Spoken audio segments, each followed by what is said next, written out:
Good morning, students. Today we will do working with language of chapter 10.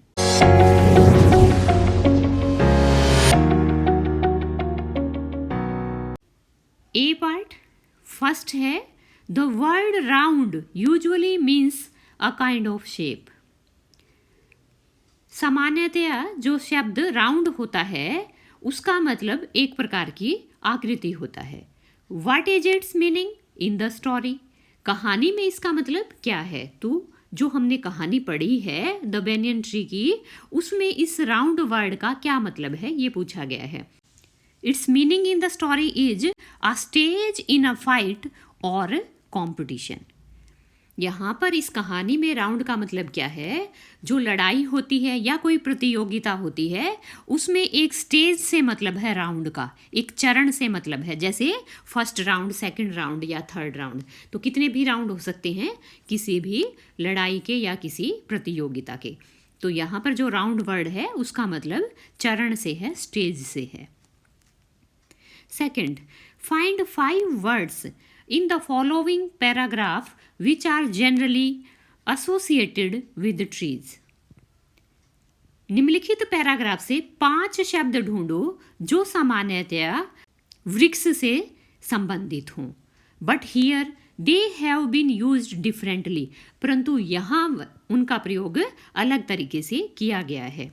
Underline the words. उन शब्दों को underline करो. तो हमें उन शब्दों को जो ट्री से संबंधित वर्ड्स हैं उनको यहाँ पर अंडरलाइन करना है. तो ये पैराग्राफ है, इसको पढ़ते हैं. Hari leaves for work at 9 every morning. Hari हर सुबह 9 बजे काम के लिए चला जाता है. तो यहाँ पर जो लीव्स है, लीव्स मीन्स पत्तियाँ भी होता है बच्चों, लेकिन यहाँ पर लीव्स का मतलब क्या है? चले जाना. तो यहाँ पर ट्री से रिलेटेड वर्ड है वो क्या है? लीव्स. नेक्स्ट है he works in the local branch of the firm of which his uncle is the owner. वह फर्म की एक स्थानीय शाखा में काम करता है जहां उसका अंकल मालिक है. तो यहाँ पर जो ब्रांच वर्ड है बच्चों, यहाँ पर ब्रांच का मतलब क्या है? Part of the firm. Firm का एक पार्ट, एक हिस्सा, एक भाग. तो और लेकिन ब्रांच का मीनिंग ट्री से भी एसोसिएटेड है, जो क्या है? शाखा होता है. तो इसलिए ब्रांच को हम अंडरलाइन करेंगे. नेक्स्ट है Hari's success is really the fruit of his own labour. Hari की जो सफलता है वास्तव में वह उसके परिश्रम का फल है. तो यहाँ पर जो फ्रूट है वर्ड आया है बच्चों, ये ट्री से एसोसिएटेड है, ट्री से रिलेटेड है. और यहाँ पर इसका मीनिंग क्या है? परिणाम है, नतीजा. नेक्स्ट है ही इज हैप्पी. वह खुश है. But he has a small problem. परंतु उसे एक छोटी सी समस्या है. The root cause of his problem, the root cause of his problem is a stray dog near his office. जो उसकी समस्या का जो मूल कारण है वह उसके ऑफिस के पास एक आवारा कुत्ता है. तो यहाँ पर जो ट्री से रिलेटेड जो वर्ड है, ट्री से जो एसोसिएटेड वर्ड है वो है रूट. क्योंकि ट्री की क्या होती हैं बच्चों? रूट होती हैं, जड़ होती है. और यहाँ पर भी रूट क्या है? कारण को दर्शाता है. कारण के लिए यूज हुआ है जड़.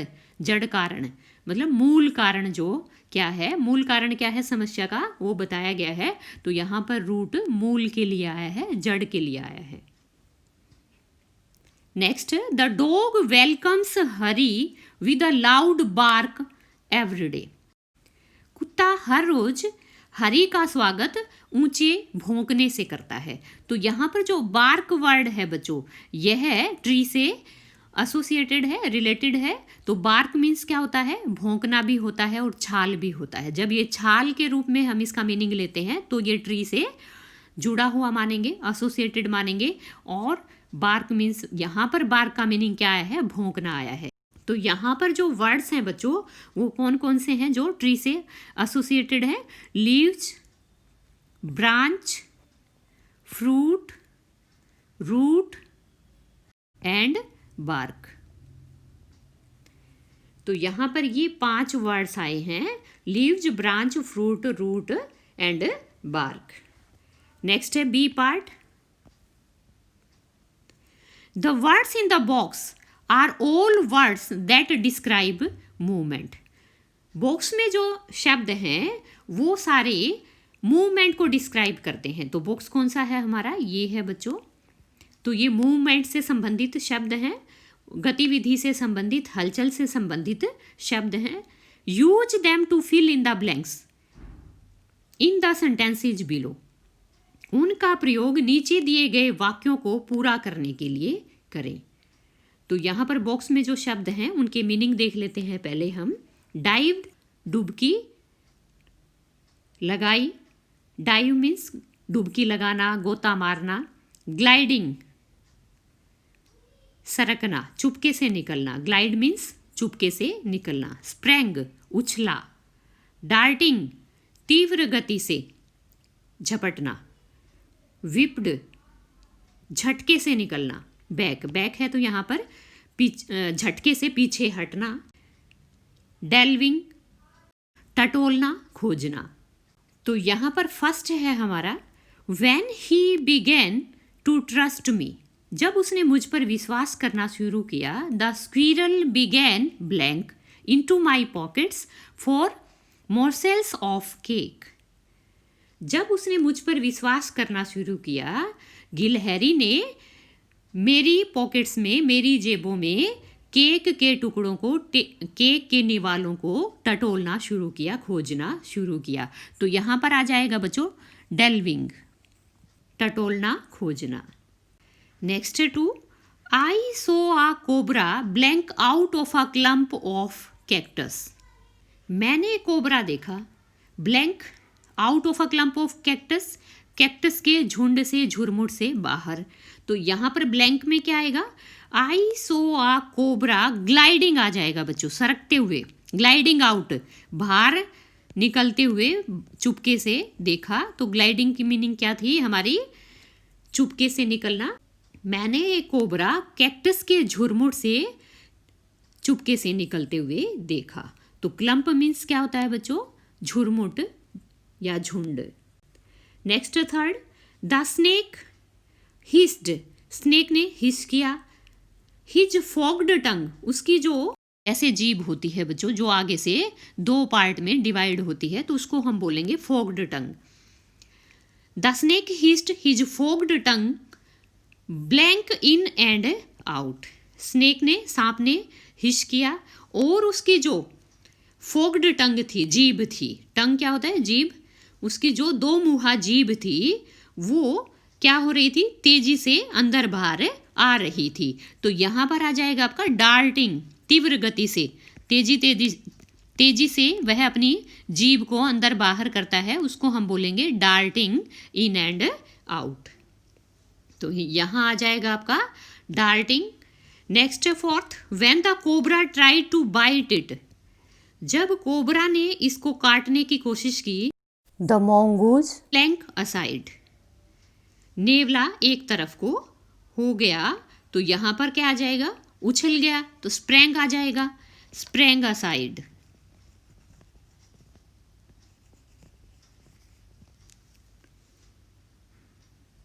नेक्स्ट है fifth, the snake blank his head blank to strike at the crow. सांप ने अपना सिर पीछे को किया,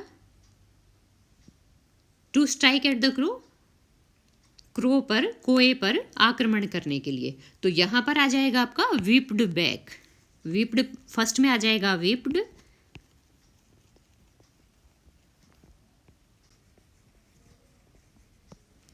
तो क्या आ जाएगा, the snake whipped his head back to strike at the crow. आपने कोए पर आक्रमण करने के लिए झटके से अपने सिर को पीछे किया। सिक्स्थ है, the birds blank eight the snake. पक्षियों ने खाली स्थान सांप पर। तो क्या आएगा यहाँ पर, यहाँ पर आ जाएगा डाइव्ड बच्चों।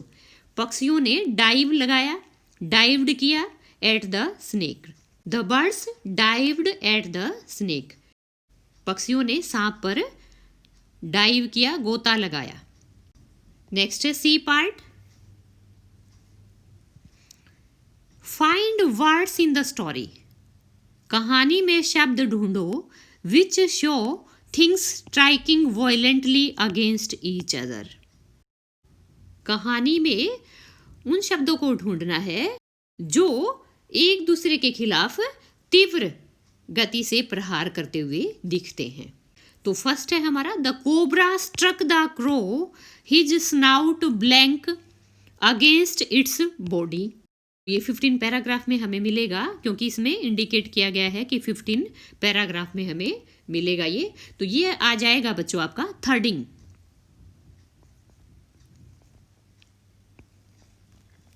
तीन ब्लैंक है, तो फर्स्ट में यू, सेकंड में डी और उससे नेक्स्ट में डी। तो ये आ जाएगा आपका थर्डिंग। थर्डिंग होता क्या है बच्चों? धमाका।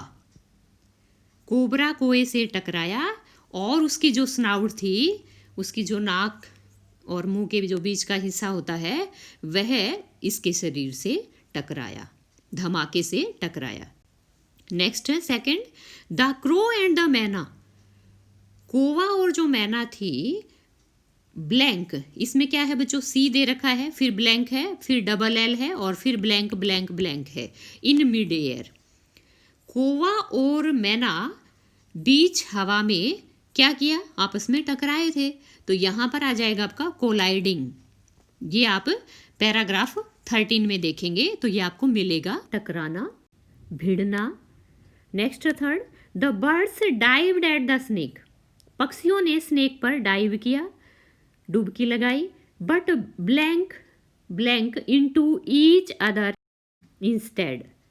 क्या आ जाएगा यहाँ पर? But bumped into each other instead. परंतु बजाय सांप पर गोता मारने के वे एक दूसरे से टकरा गए। तो यहाँ पर बी पहले से दिया गया है और डी भी दिया गया है, तो बीच का हमें भरना है यहाँ पर, तो वो आ जाएगा BUMPED। Next D part, look at these sentences. इन वाक्यों को देखो। In the spring birds of all kinds would flock into the banyan tree's branches.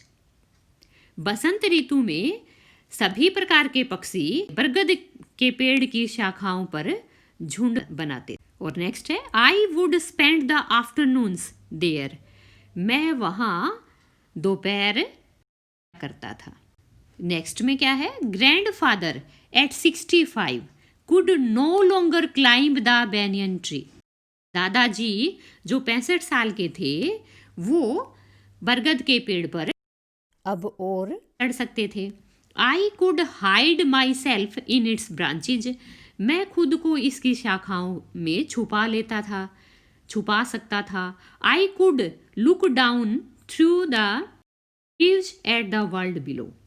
मैं पत्तियों से नीचे के संसार को देख सकता था। I could read there. मैं वहाँ पढ़ सकता था। तो यहाँ पर जो ये वाला पार्ट है बच्चों, इसमें क्या है? Would tells us what the author used to do. यहाँ पर वुड हमें बताता है कि लेखक क्या किया करता था, और व्हाट यूज्ड टू हैपन, और क्या हुआ करता था। लेकिन इस पार्ट में बच्चों क्या है? Could tells us what the author was usually able to do, कि लेखक प्राय क्या करने में समर्थ था, क्या कर सकता था, उसकी एबिलिटी को दर्शाया गया है बच्चों। और grandfather is now not able to do, और दादाजी अब नहीं कर सकते हैं। तो यहाँ पर जो वुड है बच्चों, ये जो किसी आदत है, हैबिट है, पास्ट की, उसको दर्शाता है। और जो कुड है यहाँ पर, वह पास्ट की एबिलिटी को दर्शाता है। तो अब देखते हैं ये क्या कहता है। Choose would and could to replace the italicised words in the following sentences. लिखित वाक्यों में तिरछे लिखे शब्दों की जगह हमें वुड और कुड को रिप्लेस करना है, वुड और कुड को लिखना है। तो क्या है बच्चों? Grandfather says in the old age. दादाजी कहते हैं पुराने दिनों में। तो क्या कहते हैं? फर्स्ट है हमारा, elephants were able to fly in the sky. हाथी आसमान में उड़ने में समर्थ थे, उड़ सकते थे। तो यहाँ पर जो इटैलिसाइज्ड है बच्चों वर्ड्स, उनको हम देखेंगे, ये है वर एबल टू। तो यहाँ पर हमें इनकी जगह पे रिप्लेस करना है वुड या कुड को। क्या यहाँ पर क्या आ जाएगा, कुड आएगा या वुड? की एबिलिटी की बात हो रही है, क्षमता की बात हो रही है, तो यहाँ पर आ जाएगा आपका could. Friends, could fly in the sky like clouds, बादलों की तरह हाथी आसमान में उड़ सकते थे। They were also able to change their shapes, वे अपनी आकृतियों को भी बदल सकते थे। तो यहाँ पर इटैलिसाइज्ड क्या है बच्चों, वर एबल टू। तो यहाँ पर भी एबिलिटी की बात हो रही है, तो यहाँ पर भी आ जाएगा आपका कुड आ जाएगा। तो ये बन जाएगा आपका they could also change their shapes, तो यहाँ पर भी कुड आएगा। Next, they used to fly behind clouds, वे बादलों के पीछे उड़ा करते थे। तो यहाँ पर इटैलिसाइज्ड वर्ड्स क्या हैं बच्चों, यूज्ड टू। तो यहाँ पर आपका क्या आ जाएगा, यहाँ पर हैबिट की बात हुई है पास्ट की, कि क्या करते थे वो। तो यहाँ पर यूज्ड टू डू की बात हुई है, तो यहाँ आ जाएगा आपका वुड आ जाएगा। दे वुड फ्लाई, यहाँ पर आ जाएगा would. They would fly behind clouds, वे बादलों के पीछे उड़ा करते। एंड फ्राइटन देम, और उन्हें डराते थे। People used to look up at the sky in wonder, लोग हैरानी में, आश्चर्य से आसमान में देखा करते थे। तो यहाँ पर भी जो यूज्ड टू डू की बात हो रही है और यूज्ड टू को यहाँ पर इटैलिसाइज्ड किया गया है, तो यहाँ पर हम करेंगे वुड। तो यह आ जाएगा people would look up at the sky in wonder, हैरानी में आसमान की तरफ देखते थे। नेक्स्ट है second, because there was no electricity, क्योंकि वहां पर कोई बिजली नहीं थी। He used to get up with the sun, सूरज के साथ उठा करता था। And he used to go to bed with the sun, और वह सूरज के साथ ही सोया करता था। जैसे सूरज अस्त होता है वैसे ही उसके साथ सो जाया करता था। लाइक द बर्ड्स, पक्षियों की तरह। जैसे पक्षी क्या करते हैं, सूरज अस्त होते ही सो जाते हैं और सुबह होते ही सूरज के साथ ही। क्या आ जाएगा बच्चों, यूज्ड टू की जगह पे हमें क्या यूज करना है, वुड को, क्योंकि यहाँ पर यूज्ड टू डू की बात हुई है, हैबिट की बात हो रही है, हैबिट आदत की बात हो रही है। तो यहाँ आ जाएगा वुड, कि ये किया करते थे, वह किया करते थे। तो यहाँ पर आ जाएगा आपका वुड। तो क्या आ जाएगा, he would get up with the sun and he would go to bed with the sun like the birds. Next है थर्ड, लाइक द आउल, उल्लू की तरह। He was able to see well in the dark, उल्लू की तरह वह अंधेरे में अच्छी तरह से, बिल्कुल अच्छी तरह से देख सकता था। He was able to tell who was coming by listening to their footsteps, वह उनके कदमों को सुनकर ही उनके आने के बारे में बता सकता था कि कौन आ रहा था। तो यहाँ पर किसको किया गया है इटैलिसाइज्ड बच्चों, एबल टू को, और इस सेकंड में भी एबल टू को किया गया है। तो यहाँ पर एबिलिटी की बात हो रही है। पहले उल्लू की तरह समर्थ था, क्या बता सकता था, अंधेरे में अच्छे से देख सकता था। में हम कुड का यूज करेंगे, तो ये आ जाएगा he could see the dark. And second में he was able to tell, तो इसमें भी क्या आ जाएगा, कुड। यहाँ पर वॉज एबल टू कट जाएगा और इसकी रिप्लेस हो जाएगा he could tell who was coming by listening to their footsteps, वह उनके कदमों की आवाज को सुनकर ही बता सकता था कि कौन आ रहा था। वर्किंग विद लैंग्वेज कंप्लीट हो गया बच्चों। उम्मीद है आप सबको समझ में आया होगा, और अब आपको चैनल को सब्सक्राइब करना है, वीडियो को लाइक एंड शेयर करना है।